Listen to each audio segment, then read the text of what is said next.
मित्रांनो, पीएम स्वनिधी योजना देशभरातील गोरगरीब फेरीवाले, पथ विक्रेते, ज्याच्यामध्ये वडापाववाला असेल, नाश्त्यावाला असेल, भाजीवाला असेल, कपडेवाला असेल किंवा इतरही काही पथविक्रेता असेल, अशा पथविक्रेत्यासाठी आणण्यात आलेली एक महत्वाकांक्षी अशी योजना आणि याच योजनेच्या संदर्भातील सविस्तर अशी माहिती आजच्या व्हिडिओच्या माध्यमातून घेण्याचा प्रयत्न करणार आहोत.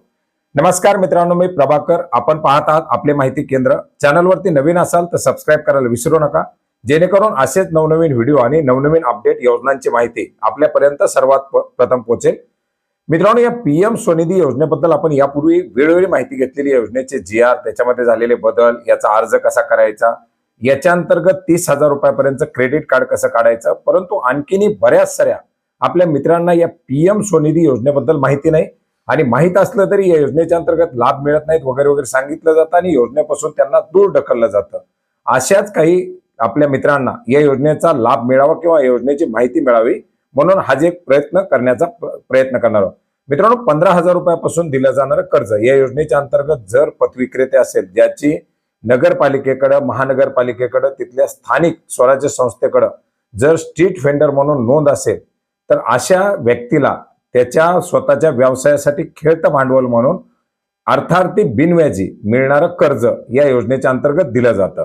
याच्यामध्ये 10,000 पासून 50,000 पर्यंत हे कर्ज बिनव्याजी दिलं जातं. आता व्याज त्याला असतं, परंतु त्याच्यावरती विहित मुदतीमध्ये परतफेड जर केली तर 7% पर्यंत व्याज. अर्थात जर समजा 10% तुम्हाला बँकेने व्याज कर्ज दिलं तर त्यातलं 60% माफ केलं जातं. तुम्हाला 3% भरावं लागतं. 12% दिलं तर 5% भरायचं, 7% माफ. अशा प्रकारे ती योजना आहे आणि याच्यामध्ये जाता ज्यांची पत चांगली त्यांना 30,000 रुपयाचं क्रेडिट कार्ड सुद्धा याच योजनेच्या अंतर्गत दिलं जातं. पहिलं कर्ज घेत असताना त्या लाभार्थ्याला, या स्ट्रीट व्हेंडरला 15,000 रुपयापर्यंत कर्ज दिलं जातं.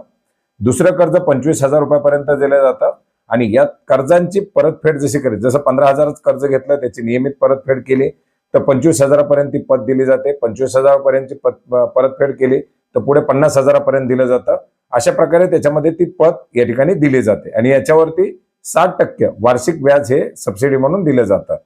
कर्जाची मुदत जर मुदतीपूर्वी जर परतफेड केली रेग्युलरपणे, नियमितपणे, तर त्याला अतिरिक्त कुठलंही शुल्क लागत नाही. मात्र जर मुदत जर सांभाळली नाही, त्याच्यामध्ये लेट पेमेंट केले तर मात्र पेनल्टी वगैरे लागतात आणि व्याज सवलतीमध्ये सुद्धा थोडा प्रॉब्लेम होतो.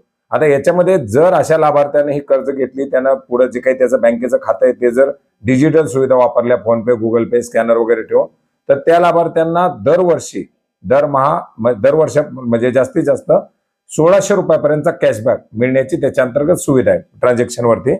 याच्यामध्ये अर्जदार कोण असावा, तर अर्जदार हा भारताचा नागरिक असावा. त्याच्याकडं एक आयडेंटिटी प्रूफ, आधार कार्ड, त्याचं मतदान ओळखपत्र, इथलं जे काही प्रमाणपत्र असेल ते लागणार आहे.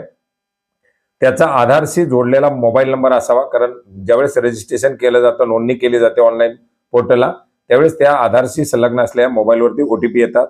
बँकेचं आधार संलग्न बँकेचं पासबुक, त्याचा DBTला खाता असावं आणि नगरपालिकेनं, महानगरपालिकेनं जे काही स्थानिक स्वराज्य संस्था असेल त्यांनी दिलेलं एक ओळखपत्र, शिफारस पत्र या ठिकाणी लागतं आणि त्याच्या माध्यमातून त्या लाभार्थ्याचा एक LOI जनरेट केला जातो.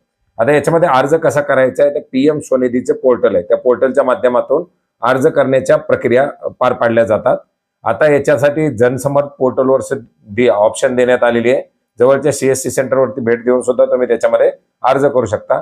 याच्यामध्ये सर्वात प्रथम तुम्हाला LOR घ्यायचा असतो लोनसाठीचा, ज्याच्यामध्ये तुमच्या स्थानिक स्वराज्य संस्थांना दिलेलं प्रमाणपत्र, कार्ड, जे काही नंबर असतील त्याच्यानुसार तुम्हाला एक आधार नंबरसह तुमच्या LOR जनरेट करायचा.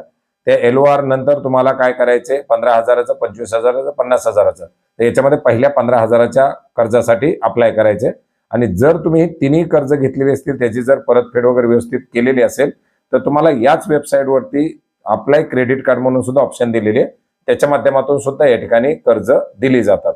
तर एकंदरीत अतिशय महत्वाची अशी योजना, लाखो करोडो लाभार्थी या योजनेच्या अंतर्गत लाभ घेत आहेत आणि एक आपल्या व्यवसायाला उभारी देण्यासाठी खेळतं भांडवल या योजनेच्या अंतर्गत करत आहे.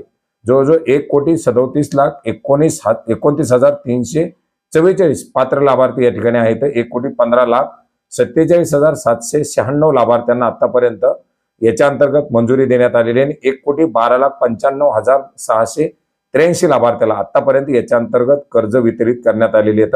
18,553 कोटी रुपयाची कर्ज हे आतापर्यंत याच्या अंतर्गत देण्यात आलेले येतं आणि लाभ घेणारे 75,73,154 लाभार्थी आतापर्यंत याच्यावरती लाभ घेत आहेत. तर अशा प्रकारे अतिशय महत्वाची अशी योजना कुणीतरी एजंट किंवा कुणीतरी आपल्या थ्रू जावं म्हणून भरपूर याच्यामध्ये दिशाभूल करतात.